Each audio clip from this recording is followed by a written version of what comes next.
Bom dia, queridos alunos, tudo bem com vocês? Espero que todos estejam bem, tá? E cuidando da saúde. Vamos continuar aqui, galerinha, com os nossos assuntos.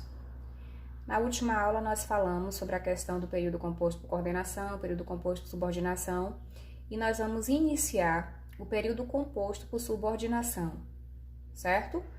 Vamos, na verdade, fazer uma revisão, porque nós já vimos o assunto, e aí faremos uma revisão agora sobre o período composto por subordinação.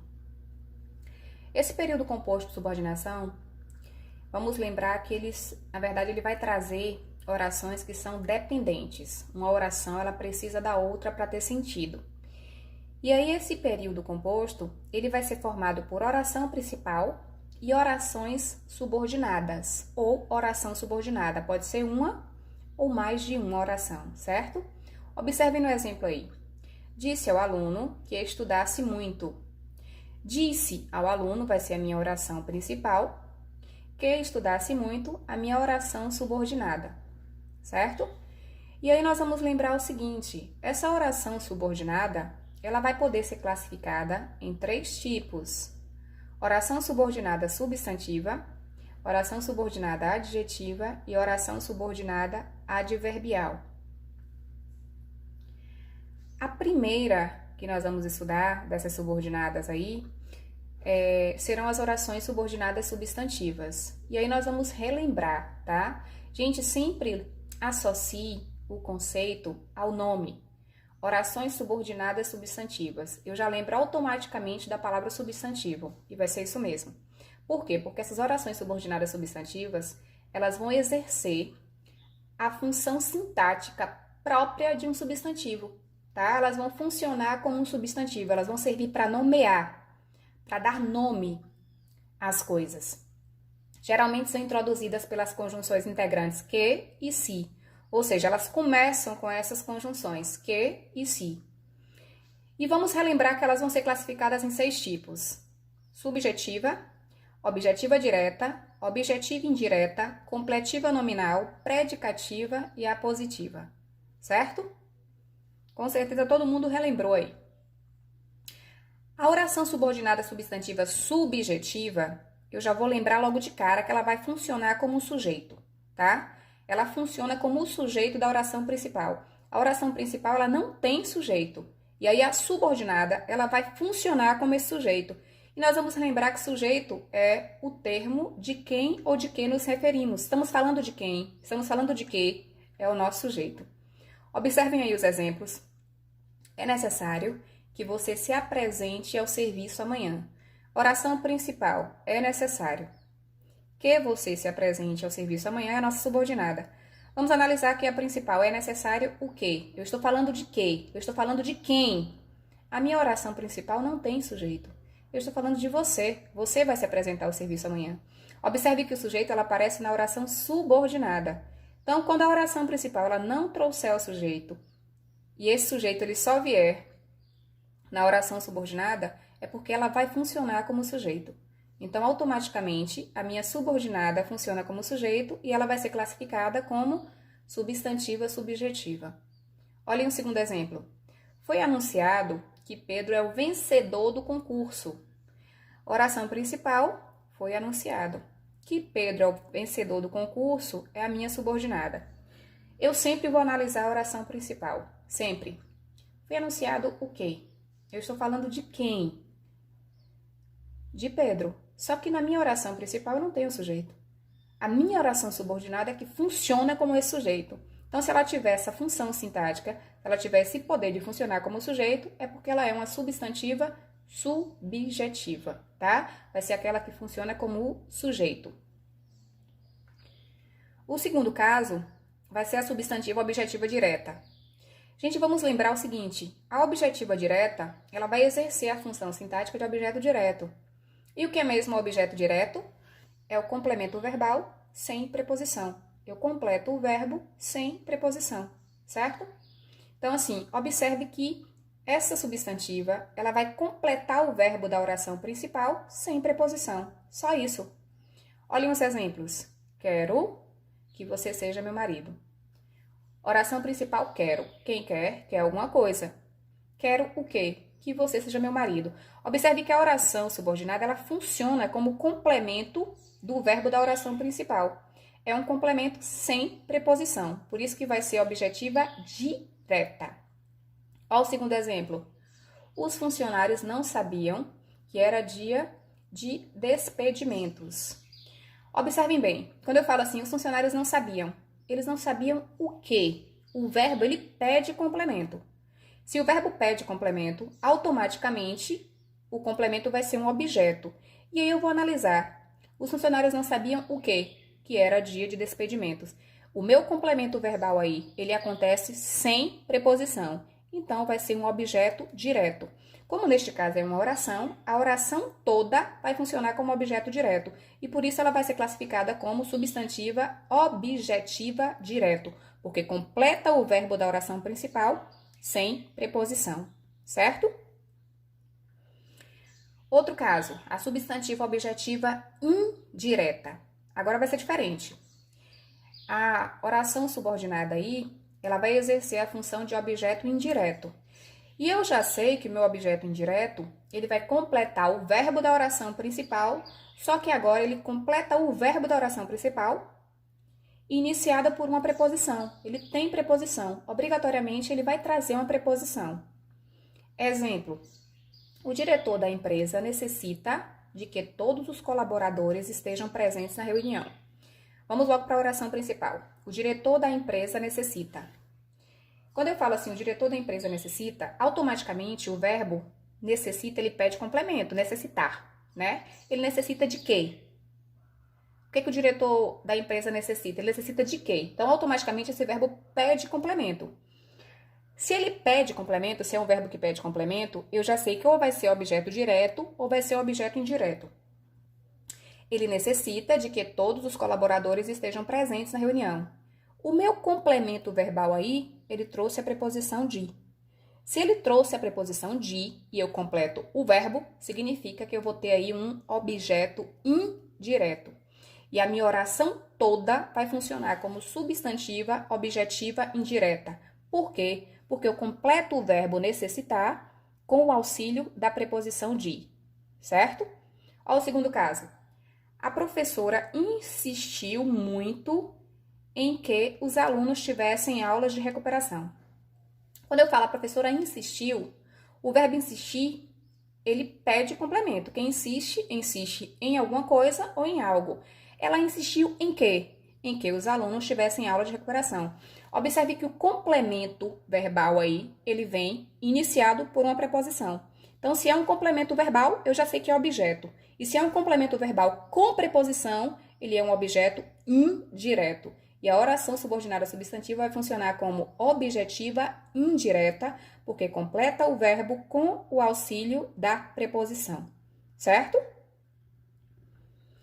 O outro caso que nós temos vai ser a subordinada substantiva completiva nominal. Galerinha, completiva nominal, ela vai funcionar, ela vai exercer a função de complemento nominal. Aí vocês vão lembrar, professora, complemento nominal é o que mesmo? Vamos lembrar? Complemento nominal, agora quem vai pedir um complemento não é o verbo, como nas objetivas. Vai ser um nome, por isso que vai ser complemento nominal, porque eu vou completar um nome, tudo que não for verbo, certo? Só que automaticamente, quando eu completo este nome, eu também vou ter uma preposição, porque o complemento nominal, ele exige também a preposição. Então, assim, tem que ter cuidado para não confundir com a objetiva indireta. Porque tanto na objetiva indireta quanto na completiva nominal, as duas vão trazer preposições.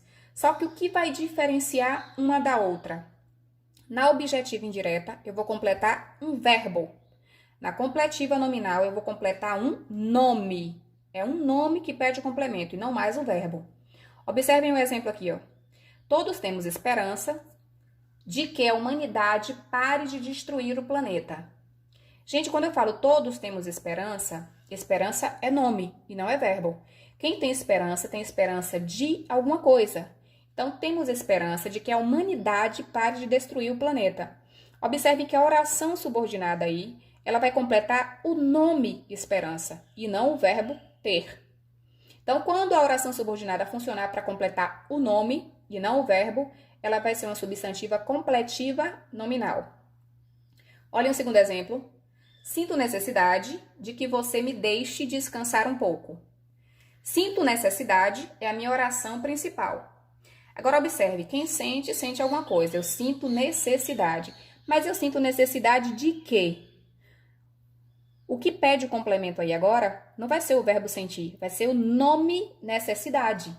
É o nome que pede. E automaticamente eu vou usar a minha oração subordinada para completar esse nome. Sinto necessidade de que você me deixe descansar um pouco. De que você me deixe descansar um pouco é justamente o complemento de necessidade. Só que é um complemento nominal, porque quem pede o complemento é o nome necessidade e não o verbo sinto. Então, quando você completar um nome, é porque nós vamos ter um complemento nominal. E como aqui é uma oração inteira, eu vou ter uma oração subordinada substantiva completiva nominal. Por que completiva nominal? Porque eu vou completar um nome e não um verbo, certo? A completiva nominal também vai se iniciar pela preposição.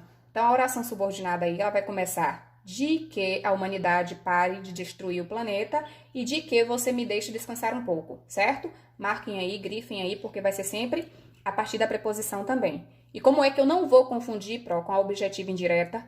Eu vou lembrar que na objetiva indireta eu completo um verbo e na completiva nominal eu completo um nome, certo? Não é para confundir mais. A predicativa, ela vai exercer a função de um predicativo do sujeito, tá? Ela funciona como um predicativo do sujeito. E aí nós vamos lembrar, predicativo do sujeito é o que mesmo? Vai ser uma característica que eu vou atribuir ao meu sujeito. E, na verdade, eu vou exercer essa característica, vou atribuir uma característica a esse meu sujeito. Só que a substantiva predicativa, ela vai trazer essa característica na oração subordinada, tá? Ela vai trazer essa característica do verbo da oração principal. E mais uma observação, o verbo da oração principal, ele vai ser sempre um verbo de ligação. Vamos lembrar aí, verbo de ligação, aquele verbo que indica estado. Ser, estar, permanecer, ficar, aparecer. Então, ela vai funcionar como um predicativo do sujeito do verbo da oração principal. Exemplo aqui, ó. O bom é que ela sempre foi bem comportada. Perfeito. Então, eu já tenho aqui o verbo de ligação, que é o verbo ser, ó. Eu sou, tu és, ele é. E automaticamente, se eu tenho esse verbo de ligação, eu já sei que eu vou ter predicativo. E a oração toda vai funcionar como um predicativo. A dúvida era se seriam necessários mais ajudantes. Também tenho aí na oração principal o verbo de ligação, era. E a oração subordinada, ela toda vai funcionar como predicativo, automaticamente. Só para relembrar aqui, o predicativo do sujeito vai ser justamente essa informação, essa característica que eu vou trazer em relação ao sujeito. Observem aqui, ó. Os garotos permaneceram calados. Qual é o meu sujeito aí? Os garotos. Permaneceram é verbo de ligação. Se eu tenho o verbo de ligação, automaticamente eu já tenho o predicativo, tá? Automaticamente eu vou ter o predicativo de sujeito. Só que aí eu vou analisar. O predicativo de sujeito vai ser a qualidade que eu vou atribuir ao meu sujeito. Qual foi a qualidade que eu atribuí a garotos aí? Eles permaneceram o quê? Calados. Então, calados vai ser o meu predicativo de sujeito, tá? Só para relembrar. E aí eu coloquei para vocês acima alguns verbos de ligação, para vocês relembrarem. Ser, estar, ficar, continuar, parecer, permanecer. Sempre que indicar estado, tá? Se indicar ação, não é verbo de ligação. Quando ele indicar estado, é sim um verbo de ligação. Por fim, a mais fácil, né, das substantivas, que vai ser a oração subordinada substantiva apositiva. Por que ela é a mais fácil? Porque ela vai exercer a função de aposto. E nós já vimos anteriormente o aposto. E você vai lembrar que o aposto é justamente uma explicação, né? É uma característica que eu vou atribuir a alguém ou a alguma coisa. E para facilitar ainda mais, nós vamos lembrar que o aposto, ele geralmente vem entre vírgulas ou depois de 2 pontos, justamente para ter essa pausa para explicar.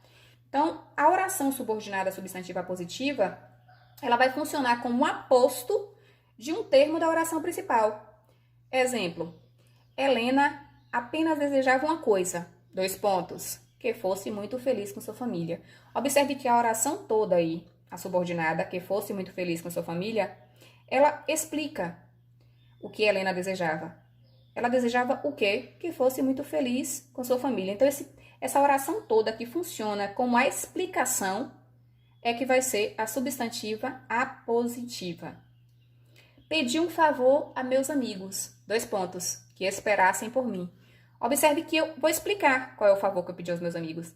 Essa explicação aí, em forma de oração, é que vai ser a minha subordinada substantiva apositiva, porque vai funcionar como um aposto, como este elemento que vai trazer para a gente essa explicação, essa informação a mais, e que geralmente vem depois de 2 pontos ou entre vírgulas. Alunos, vocês agora vão fazer o seguinte, queridos, vocês vão copiar no caderno a atividade, tá? Eu coloquei aqui 3 questões e eu quero que vocês copiem no caderno as 3 e respondam, tá? Primeira questão, vocês vão destacar e classificar as orações subordinadas substantivas. Podem sublinhar ou podem circular. Você vai destacar para mim e dizer se ela é uma subordinada substantiva objetiva direta, objetiva indireta, predicativa, apositiva, tá? Essa é a primeira questão. A segunda, vocês vão separar as orações e classificá-las. Como assim? Vocês vão fazer, na verdade, vocês vão fazer 3 coisas. Primeira coisa, você vai separar qual é a oração principal, qual é a oração subordinada. Depois que vocês fizerem isso, vocês vão me dizer também qual é a função sintática da oração subordinada. Então, assim, se eu classifiquei como subjetiva, qual é a função sintática dessa subordinada? A função sintática de sujeito. Se eu classifiquei minha subordinada aí como objetiva direta, qual é a função sintática dela? A função sintática de objeto direto. Então, eu quero que vocês façam as 3 coisas. Na verdade, vocês vão separar, colocar a oração principal, a oração subordinada, depois vão classificar a subordinada e depois vão me dizer qual é a função sintática. Se é a função sintática de sujeito, de objeto, de predicativo, de aposto, de complemento nominal, certo? Isso que eu quero. A terceira e última, vocês vão relacionar as colunas de acordo com a classificação que eu coloquei aí. Vocês podem colocar o número em cima. Meu desejo é que haja paz. Nesse período composto aí, que tipo de subordinado eu tenho? Aí vocês vão colocar o número equivalente, tá? Se é número 1, se é número 2, se é número 3, se é número 4 ou número 5. Só isso. E por fim, se vocês tiverem alguma dúvida, se vocês quiserem enviar, perguntar, questionar, fazer algum tipo de comentário, por favor, mandem para o meu e-mail. Esse é o meu endereço de e-mail, carlasoaresjc@hotmail.com, tá? Podem mandar para o meu e-mail, que assim que puder eu retorno para vocês. Um beijo, boa aula e fiquem com Deus, viu?